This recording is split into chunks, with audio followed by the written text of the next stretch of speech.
In the hallowed halls of history, there exists a question that has intrigued scholars, theologians, and seekers of truth for centuries. What is the beast mentioned in the book of Revelation? Join me on a journey that will unravel the mysteries of this enigmatic creature, a symbol shrouded in apocalyptic visions and prophetic revelations. But before we dive into this extraordinary account, make sure to hit that subscribe button below so you don't miss out on more intriguing narratives like this one. Our story begins in the ancient city of Patmos, a rocky island in the Aegean Sea. It was here, in exile, that the Apostle John received a series of visions that would become the book of Revelation. The year was around 95 CE, a time of persecution and upheaval for early Christians. John, a venerable figure with a long white beard, stood on the shores of Patmos, gazing out at the vast expanse of the sea. As he prayed, the heavens opened, and he beheld a vision of cosmic proportions. Amidst the celestial splendor, a beast emerged from the depths, a creature with multiple heads, 10 horns, and a blasphemous name. This beast, described in vivid detail in Revelation 13, captured the imagination of believers and fueled speculation about its identity throughout the ages. What did it represent? Was it a literal creature, a metaphor, or a symbol of some earthly power? Revelation 13:1.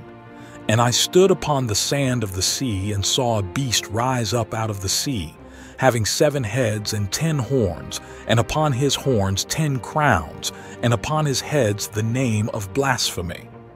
To understand the nature of the beast, we must first immerse ourselves in the historical context of John's time. The Roman Empire, a formidable force that spanned the known world, exerted its dominance over the populace.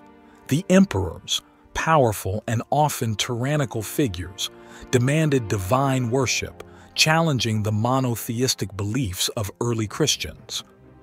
As John wrote his visions, the persecution of Christians under Emperor Domitian was at its zenith. The faithful faced trials, tribulations, and the constant threat of imprisonment or death for refusing to bow to the imperial cult. Against this backdrop, the apocalyptic imagery of Revelation served as a source of comfort and hope for the beleaguered Christian community. Now, let us delve into the symbolism of the beast itself. The book of Revelation, a tapestry woven with symbols and allegories, invites interpretation. The beast, with its multiple heads and horns, mirrored the imagery of beasts from the prophetic visions in the Old Testament, particularly in the book of Daniel. In Daniel's vision, beasts with various heads and horns represented powerful kingdoms. Applying this symbolism to the Roman Empire, the beast in Revelation could be seen as a manifestation of imperial power, a political entity oppressing the followers of Christ. However, the beast wasn't confined to political power alone. It bore a blasphemous name and demanded worship, echoing the challenges faced by Christians under Roman rule.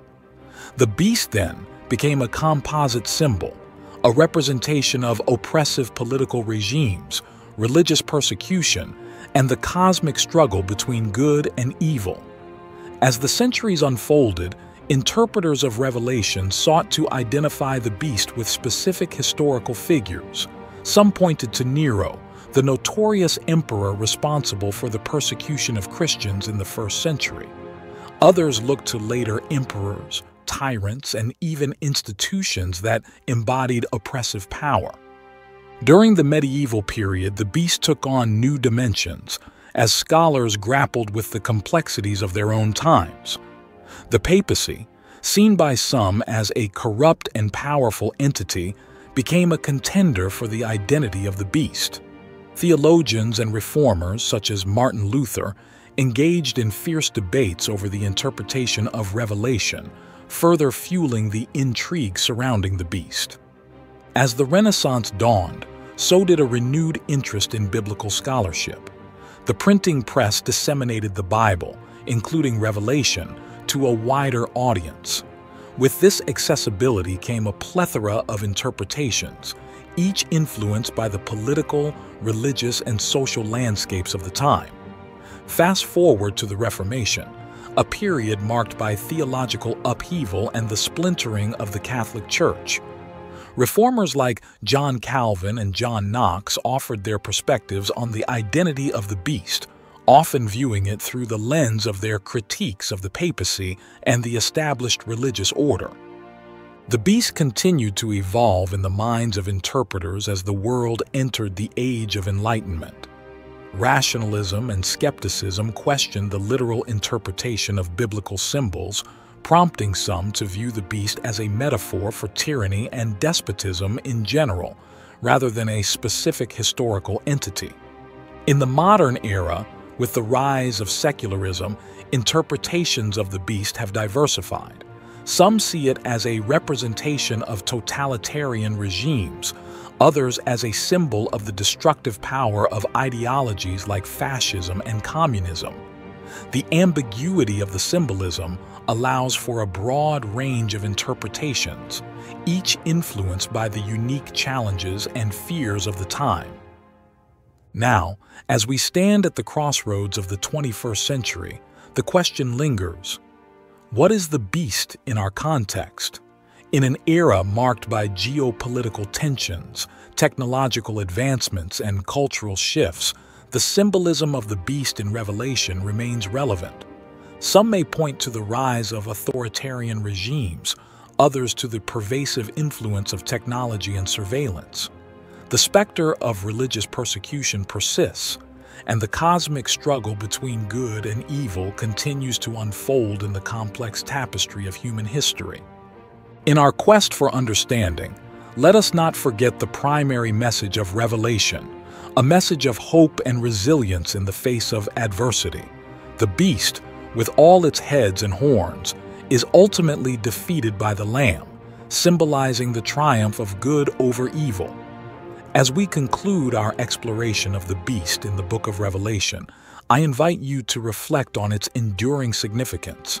The interpretation may vary, but the underlying message remains a beacon of hope, a reminder that, in the grand narrative of existence, the forces of light prevail. If you found this journey through the mysteries of the book of Revelation intriguing, I encourage you to subscribe for more explorations into the depths of history, religion, and the enigmas that shape our understanding of the world.